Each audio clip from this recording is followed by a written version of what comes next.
Shalom Bapak Ibu yang dikasih Tuhan, kembali kita akan belajar bersama untuk membahas, merenungkan semua firman Tuhan yang tertulis di dalam kitab suci. Hari ini kita akan belajar mengenai sebuah judul yang akan menjawab mungkin banyak keraguan-raguan orang-orang Kristen, khususnya mengenai sunat. Banyak orang Kristen berpikir, sebab di zaman sekarang, zaman kasih karunia, orang Kristen tidak harus bersunat. Ya, boleh sunat karena alasan kesehatan, juga boleh tidak sunat karena alasan agama, karena alasan iman. Namun, ada banyak pandangan, khususnya dari saudara kita seberang, bahwa yang tidak bersunat itu kafir. Nah, judulnya akan melegakan hati Anda dan saya, yaitu sunat adalah warisan dari nenek moyang orang Kristen. Bapak Ibu, kita lihat dulu satu ayat firman Tuhan dari Yohanes pasal 7 ayat 22, yaitu firman yang keluar dari mulut Tuhan Yesus. Yohanes pasal 7 ayatnya yang ke-22. Dia berkata begini, bersabda begini. Jadi Musa menetapkan supaya kamu bersunat.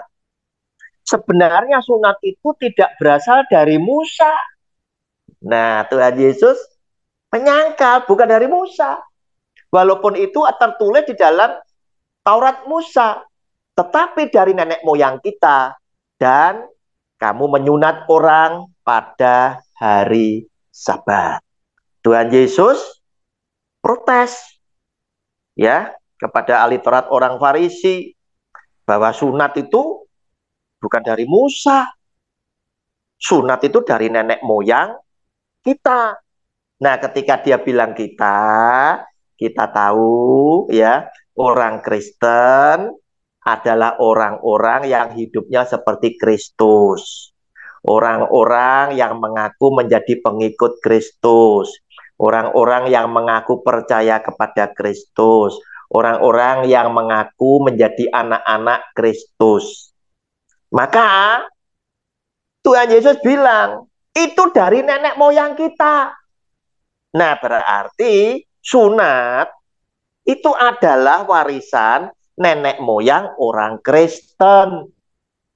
Nah, buktinya apa? Mari sekarang saya akan tunjukkan dalam kesempatan kita belajar bersama ini tadi, dengan melihat lebih dulu Kejadian pasal 17 ayat 10 sampai dengan 14 ya. Ini bicara tentang zaman Abraham ya, Abraham. Saudara saudara sepupu kita bilang Ibrahim, kita bilang Abraham. Inilah perjanjianku, huruf besar Tuhan, yang harus kamu pegang. Perjanjian antara aku dan kamu Abraham mewakili manusia, serta keturunanmu, yaitu setiap laki-laki di antara kamu harus disunat. Haruslah dikerat kulit katanmu, dan itulah yang menjadi tanda perjanjian antara aku dan kamu. Anak yang berumur 8 hari haruslah disunat, yakni setiap laki-laki di antara kamu, turun-temurun, baik yang lahir di rumahmu maupun yang dibeli dengan uang dari salah seorang asing, tetapi tidak termasuk keturunanmu. 13 dan 14, orang yang lahir di rumahmu dan orang yang engkau beli dengan uang harus disunat. Maka dalam dagingmu lah perjanjianku itu menjadi perjanjian yang kekal. Dan orang yang tidak disunat, yakni laki-laki yang tidak dikerat kulit katanya, maka orang itu harus dilenyapkan. Nah, saudara garis bawahi ya, zaman dulu harus dilenyapkan, itu karena dianggap apa? Ini bukan umat Allah, ini kafir. Karena lewat perjanjian sunat, itu sebetulnya adalah perjanjian darah. Orang yang dikerat kulit katanya, itu mengeluarkan darah. Lewat darah itu tadi, di dalam darah ada nyawa seseorang, berarti betul-betul itu perjanjian yang sah yang dimeteraikan oleh darah. Dari antara orang-orang sebangsanya, ia telah mengingkari perjanjianku. Ayat 14 itulah saudara yang akibatnya mulai zaman dulu ya terjadi perselisihan antara bangsa yang disunat dan yang tidak. Petrus salah satunya menjadi rasul yang melayani bangsa Yahudi yang bersunat, tetapi Paulus melayani orang-orang di luar Yahudi yang tidak bersunat. Nah, Bapak Ibu, itu tadi. Ya. Terus itu terbawa sampai ke sini. Sampai zamannya kita hidup, saudara sepupu kita tetap melakukan sunat. Sehingga tidak sedikit dari antara mereka yang juga punya pandangan sama dengan zaman Abraham itu hidup. Yang tidak disunat itu harus dilenyapkan karena ini adalah bangsa kafir. Nah, Bapak Ibu, ini adalah sunat, itu adalah warisan dari nenek moyang orang Kristen. Ya, sebab apa? Kalau diurut ya dari kartu keluarganya. Mulai Abraham sampai Tuhan Yesus yang kemudian ya diikuti oleh para pengikut Kristus, orang-orang Kristen yang mengaku sebagai anak-anak Yesus Kristus Tuhan ini tadi, Bapak Ibu, itu dari Abraham terus ya, itu ada 14 keturunan, lahirlah Yesus Kristus Tuhan. Bapak Ibu, kita lihat lebih dulu ya. Yesus Kristus Tuhan itu taat kepada hukum Taurat. Tunduk kepada hukum Taurat. Sebab hukum Taurat itu baik, hukum Taurat itu benar, hukum Taurat itu kudus. Ya, walaupun ada banyak daripada ketentuan hukum Taurat itu yang tidak perlu saudara dan saya lakukan lagi di zaman kasih karunia. Sebab Yesus Kristus Tuhan mati di atas kayu salib itu untuk menggantikan saudara dan saya, membayar kutuk atas hukum Taurat, sehingga saudara dan saya diselamatkan oleh karena iman kita kepada Yesus Kristus Tuhan karena kasih karunia daripada Dia. Bapak Ibu, kita lihat lebih dulu yang dilakukan oleh Tuhan Yesus itu apa? Setelah Abraham mengadakan perjanjian dengan Tuhan, Tuhan minta Abraham mewakili manusia, keturunanmu, yaitu setiap laki-laki harus dikerat kulit katanya pada usia hari yang ke-8. Bapak Ibu, Lukas pasal 2 ayat 21 dan 22. Dan ketika genap 8 hari, sesuai dengan perjanjian Tuhan dengan Abraham, 8 hari ya, bukan belasan tahun, bukan.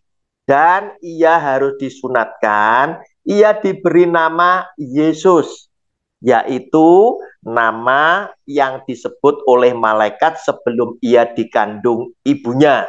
Dan ketika genap waktu pentahiran, menurut hukum Taurat Musa, mereka membawa dia, huruf besar, Yesus Kristus Tuhan, ke Yerusalem untuk menyerahkannya kepada Tuhan. Bapak Ibu, Abraham disunat itu umur 99. Waktu itu Ismail sudah lahir umur 13. Karena pada waktu itu merupakan sunat yang pertama kali dilakukan, otomatis umur 8 tahun itu berlaku kemudian. bukan berlaku di zaman Abraham. Ya, Abraham sendiri umur 99. Ismail itu umur 13 tahun. Ya, tetapi perintah Tuhan usia 8 hari harus disunat. Dan dilakukan oleh Tuhan Yesus di zamannya dia hidup di tengah para rasulnya. Nah, Bapak Ibu, orang sempat berpikir bahwa Ismail ini tadi ya itu juga adalah punya kaitannya erat dengan saudara sepupu kita.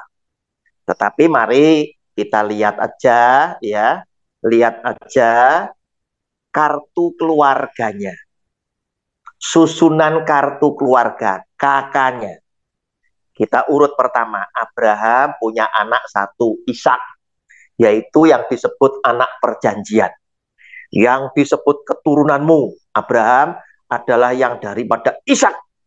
Nah, dia bilang gitu, daripada Ishak, ya, yang daripada Sarah, yaitu Ishak anakmu.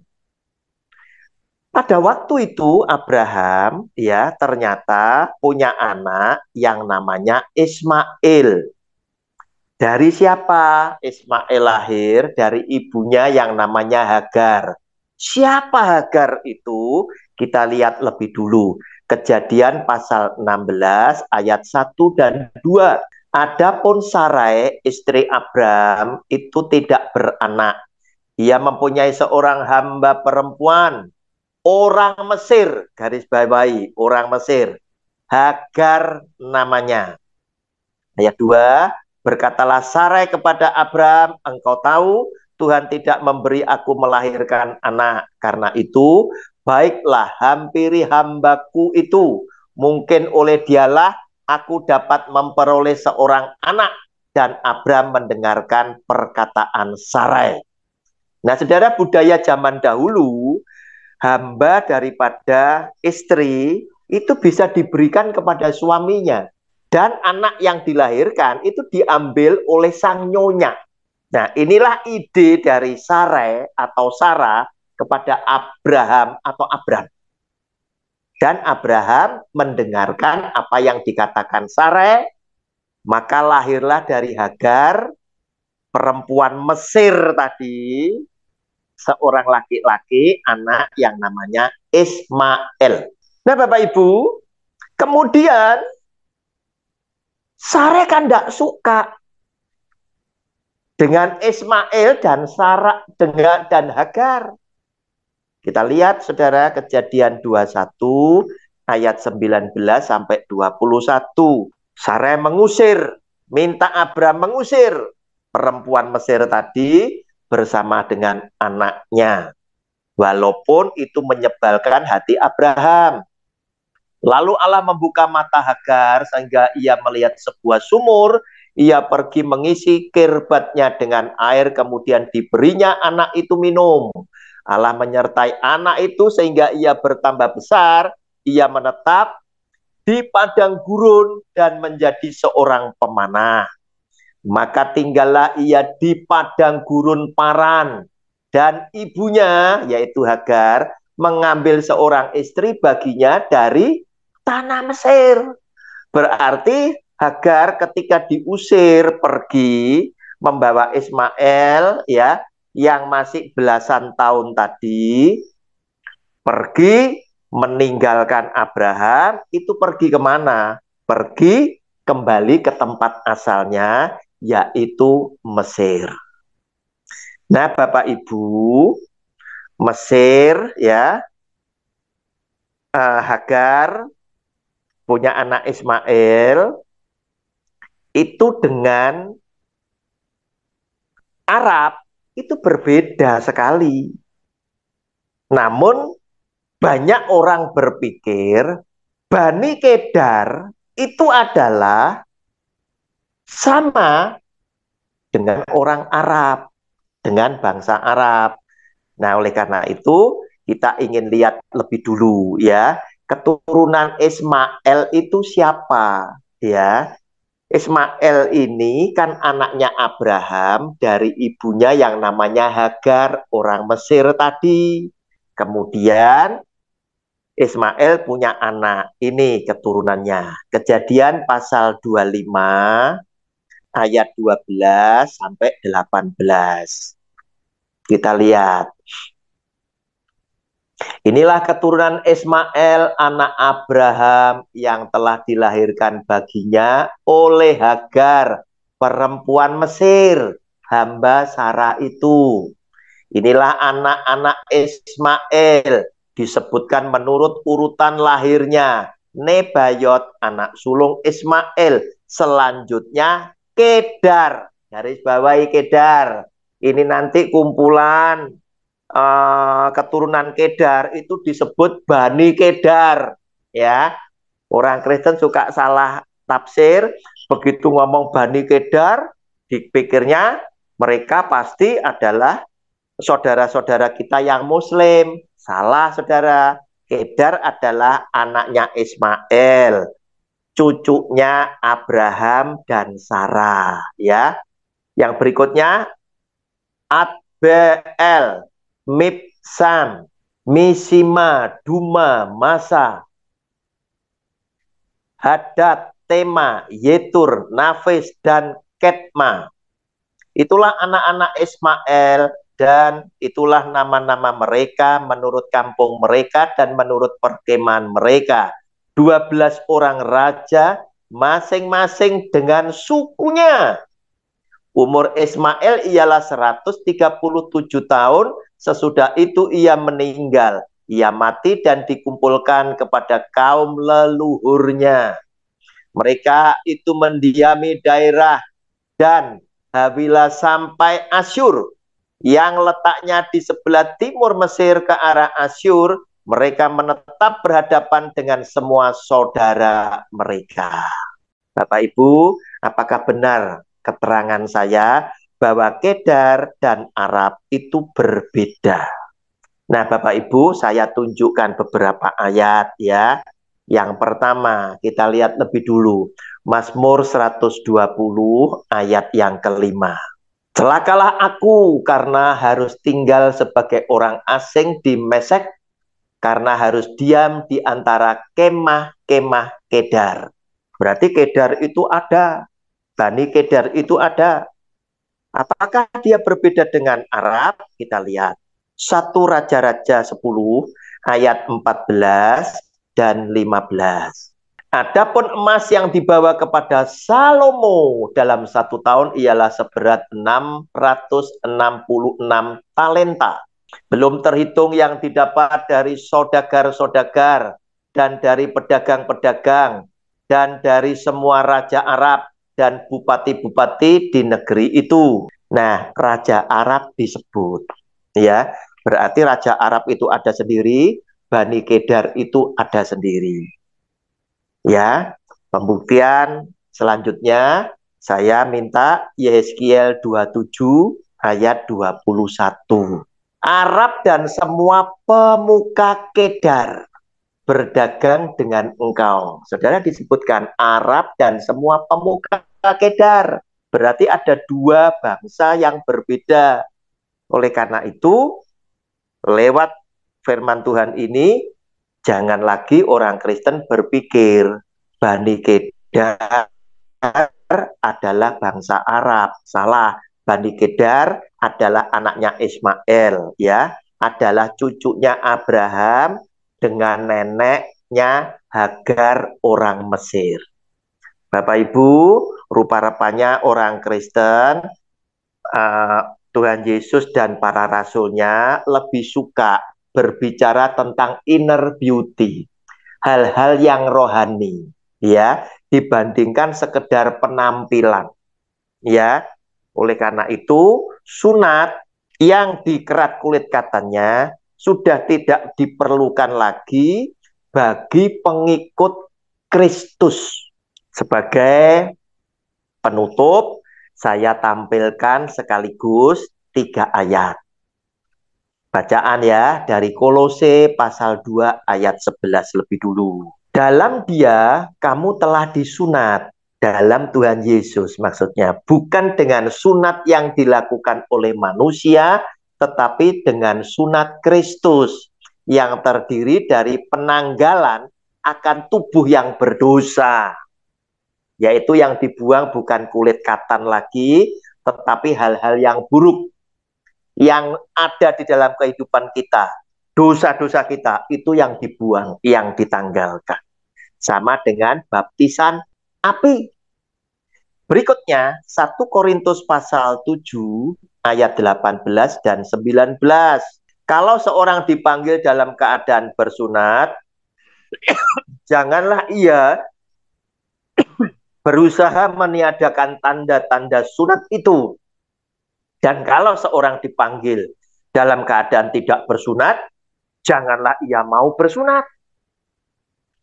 Kecuali jika sunat itu Anda punya alasan untuk kesehatan. Sebab bersunat atau tidak bersunat tidak penting. Yang penting ialah mentaati hukum-hukum Allah. Terakhir, Galatia pasal 6 ayat 15. Sebab bersunat atau tidak bersunat tidak ada artinya. Tetapi menjadi ciptaan baru, itulah yang ada artinya. Bapak Ibu, dengan demikian Alkitab kita telah membuktikan bahwa sunat itu adalah warisan dari nenek moyang orang Kristen. Tetapi orang Kristen zaman sekarang sudah tidak lagi melakukan sunat dengan dikerat kulit katannya secara keimanan, tetapi secara kesehatan dipersilakan. Sebab bagi orang Kristen, sunat dan tidak itu tidak ada artinya. Yang penting bukan penampilan jasmaninya, tetapi penampilan rohaninya, inner beauty-nya. Yang penting adalah orang-orang yang menjadi ciptaan yang baru, dosa-dosa yang lama sudah ditinggalkan, Anda menjadi ciptaan yang baru, dan Anda melakukan di dalam kehidupan hukum-hukum Tuhan Yesus Kristus. Tuhan Yesus memberkati Anda bersama semua keluarga, sebagaimana Tuhan Yesus telah memberkati saya bersama keluarga. Amin.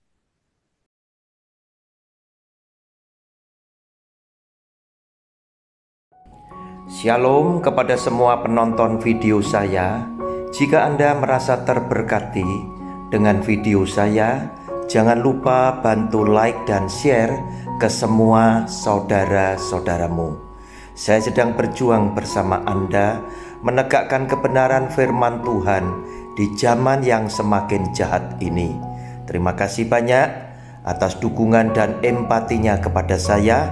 Selamat berjuang dan melayani Tuhan kita, Yesus Kristus.